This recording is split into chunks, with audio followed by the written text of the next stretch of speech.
shockwavesound.com.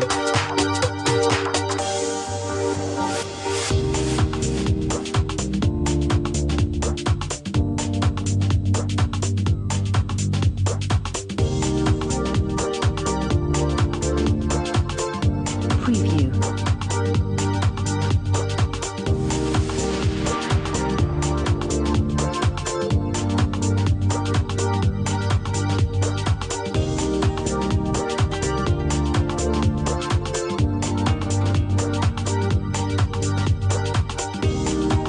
shockwavesound.com.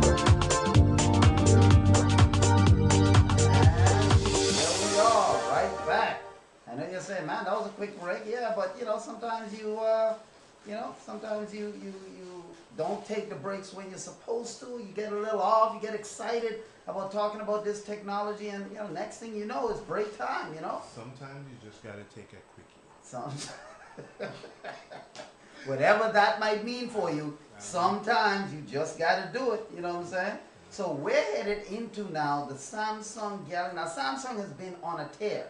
Samsung has been burning up the charts as far as sales. They've been burning up the charts as far as products, and even now that they're in a dispute with Apple, because Apple has Samsung Galaxy, around the noose with this lawsuit saying that Samsung stole Apple's patents. And, the courts have agreed that Samsung is guilty of patent infringement as far as Apple goes. And now Apple is saying that they want certain key patents from Samsung. So that was why I believe that the Samsung Galaxy S4 wasn't as a revolutionary design as many people would have hoped, because Samsung just wanted to stay a little vanilla. They didn't want to get in any more trouble. So now that they've made it big, they've sold 10 to 15 million units of this thing in just a little over a month. A little over a month, they've sold between 10 and 15 million units of their Samsung Galaxy S4 in a little over a month. So they're on a tear right now. And so now Samsung is figuring, that maybe for those that can't afford the Galaxy S4, but they want the Galaxy S4, they have a slimmed down version of the Galaxy S4 that they have leaked, if you will. Maybe not leaked is the right word, but it showed up on their website. And ever since the launch of the flagship Galaxy S4, which is about a month ago, there's been increasing chatter about the possibility of the Korean tech company releasing a cheaper S4 mini handset as well, to follow up with the Samsung Galaxy S3 mini. If you remember, there was, probably you didn't remember, but there was a Samsung Galaxy S3 mini, and Samsung wants to keep with that trend. And so, according to a report by the Digital Trend, they said that Samsung earlier this week had released a a picture of their Samsung Galaxy S Mini on their website, and then quickly took it down. Now, according to reports, the specs on the Samsung Galaxy S Mini is going, S4 Mini, it's going to be a little easier on the wallet as far as price goes, and it's going to have a 4.3-inch screen, so like the original Apple size screen. So 4.3-inch screen, and possibly 960 by 540 pixel resolution. So not the 1920 by 1080 resolution that was in the S3, and then the 800 by 480 resolution that came with the S3 Mini. This one is going to be a little better than the S3 Mini as far as resolution. Other features could include, now these are all possibles based on the Samsung Galaxy S3. It's going to have a dual core processor, maybe 1 gigabyte of RAM, 8 megapixel camera, and storage options of from 8 to 32 megabytes, in the storage possibility, and possibly a micro SD card slot, which will give even more storage capacity should obviously the onboard memory prove to be not enough for some users. So I think this is a good option that Samsung is coming out with, because a lot of people, maybe they can't afford the right now at T-Mobile, you can get the Samsung Galaxy S3 for $149 $99 down and then $20 a month. But some people, you know, you don't want the Galaxy S3, you want the Galaxy S4, but you can't afford that big price, or maybe you don't want all the options that comes with the Galaxy S4. So this is what Samsung is thinking by coming out with the Galaxy S4 Mini. And hey, I mean, Samsung, like I said, right now, Samsung can seem to do no wrong, unless, of course, you're Apple. If you're Apple, then you believe Samsung has done all kinds of wrong, and that's why Apple has Samsung in this noose with these patent lawsuits, because they're saying, look, man, Samsung, you stole our designs. And the bad thing is that the courts really agreed with Apple and said that Samsung was guilty of patent infringement. So if Samsung really wants to continue on their dominance, I mean, one of the things that I've always said, especially with Nokia and all these other companies, if they're going to survive, they need product in the stores. And here's a picture of, on their website, you see this arrow is pointing right here to the Mini. You probably can't really see it too great, but nah, that one just went right off the screen, didn't it? Yeah, right there. This is as best as we can get it. This is a picture of the Mini. If you go to, if you went to the Samsung website right now, you wouldn't see it because they took it down. But this was up there showing that it was a phone for sale. And so the rumors that have been around talking about will there be a Samsung Galaxy S4 Mini, apparently there's going to be, based on these pictures right here, based on what Digital Trend is saying that Samsung released on their website. So my point is that if companies like Samsung, like Nokia, like Motorola, and all these different companies want to stay, especially in the phone business, you have to have product on the market. Like HTC, right now, they're trying to get this Google Edition HTC phone. They tried to have the HTC First, which was a Facebook only phone.